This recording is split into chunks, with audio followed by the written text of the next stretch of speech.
Do not spread false reports. Do not help a guilty person by being a malicious witness. Do not follow the crowd in doing wrong.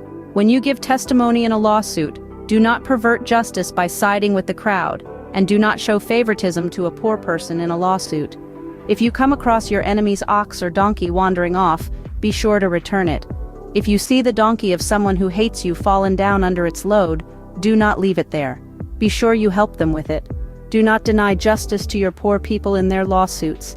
Have nothing to do with a false charge, and do not put an innocent or honest person to death, for I will not acquit the guilty. Do not accept a bribe, for a bribe blinds those who see and twists the words of the innocent.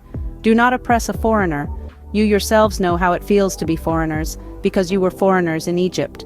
For 6 years you are to sow your fields and harvest the crops, but during the 7th year let the land lie unplowed and unused. Then the poor among your people may get food from it, and the wild animals may eat what is left. Do the same with your vineyard and your olive grove. 6 days do your work, but on the 7th day do not work, so that your ox and your donkey may rest, and so that the slave born in your household and the foreigner living among you may be refreshed. Be careful to do everything I have said to you. Do not invoke the names of other gods. Do not let them be heard on your lips. 3 times a year you are to celebrate a festival to me. Celebrate the festival of unleavened bread. For 7 days eat bread made without yeast, as I commanded you. Do this at the appointed time in the month of Aviv, for in that month you came out of Egypt. No one is to appear before me empty-handed.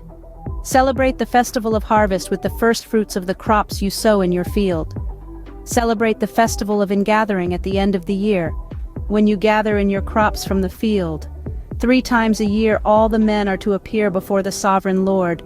Do not offer the blood of a sacrifice to me, along with anything containing yeast.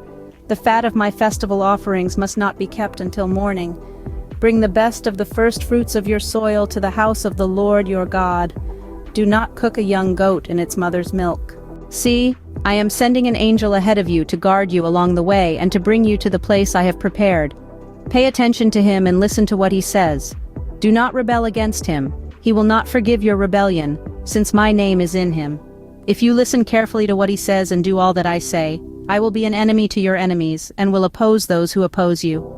My angel will go ahead of you and bring you into the land of the Amorites, Hittites, Perizzites, Canaanites, Hivites, and Jebusites, and I will wipe them out. Do not bow down before their gods or worship them or follow their practices. You must demolish them and break their sacred stones to pieces. Worship the Lord your God, and his blessing will be on your food and water. I will take away sickness from among you, and none will miscarry or be barren in your land. I will give you a full lifespan. I will send my terror ahead of you and throw into confusion every nation you encounter. I will make all your enemies turn their backs and run. I will send the hornet ahead of you to drive the Hivites, Canaanites, and Hittites out of your way, but I will not drive them out in a single year, because the land would become desolate, and the wild animals too numerous for you. Little by little I will drive them out before you, until you have increased enough to take possession of the land. I will establish your borders from the Red Sea to the Mediterranean Sea, and from the desert to the Euphrates River. I will give into your hands the people who live in the land, and you will drive them out before you. Do not make a covenant with them or with their gods. Do not let them live in your land, or they will cause you to sin against me, because the worship of their gods will certainly be a snare to you. This is the end of the reading of Exodus chapter 23. We are a young channel, so please check the thumbs up and please subscribe to our channel for more content. Thanks, and may God bless and keep you always in the name of Jesus Christ. Amen.